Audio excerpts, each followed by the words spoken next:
State championships are hard to come by in any high school competition, but wow, this one sounds like a movie. Mea Terentio, Nuke Teneo. A dead language echoes through the hallway of Redeemer Classical Academy. Lego is your verb. Latin. That old intimidating language is spoken here beginning in the 3rd grade. We know it's a difficult subject.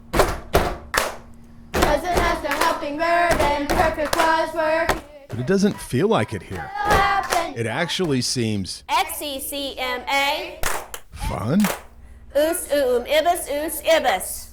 I get to make costumes and I get to write poetry while also take tests and be academically challenged. It's just there's so many different opportunities to enjoy yourself.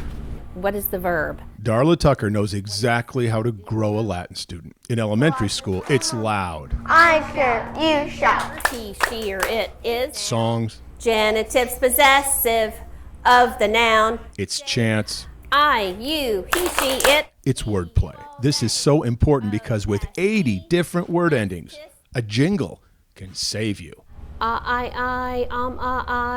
Room, east, us, east. They soak things up so quickly at that age that they learn all of these difficult endings that students have a hard time learning in high school. By middle school, the kids are more confident and ready to start decoding sentences. By high school here at Redeemer, they are reading classic Latin texts in their original language. This is not going to be your normal Cicero passage that we're reading.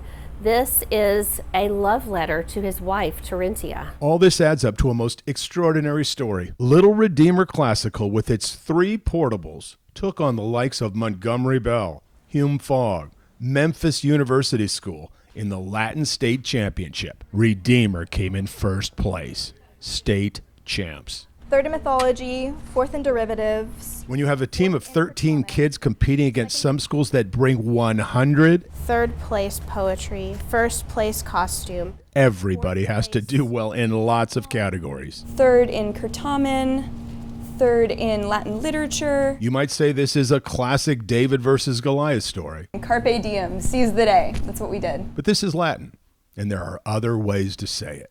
Sic parvis magna, greatness from small beginnings. Ooh, that's good. But how do we explain this even happening? Contra me parantur. Mrs. Tucker has a system.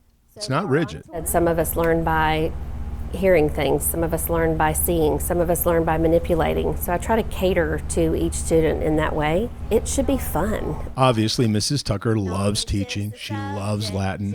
She gets some of these kids for 10 years. That helps. But the real secret is relationship. She genuinely loves us, which is she wants us to succeed in our lives, and she does everything in her power to help us with that. And it's been amazing to have somebody, kind of in our corner fighting for us. It's easy to judge a book by its cover. Redeemer Classical doesn't look like it can compete with some of these schools, but how shallow. Seek what is true, what is good, and what is beautiful in their learning.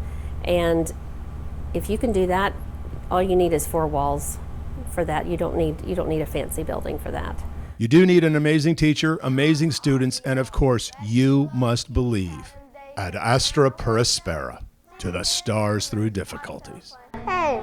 Yeah. If you're wondering where I got that one, I got it from Mrs. Tucker, of course. It's how she describes the championship, to the stars through difficulties. That's for all of us. I'm Dennis Ferrier, Fox 17 News, your Code Red station.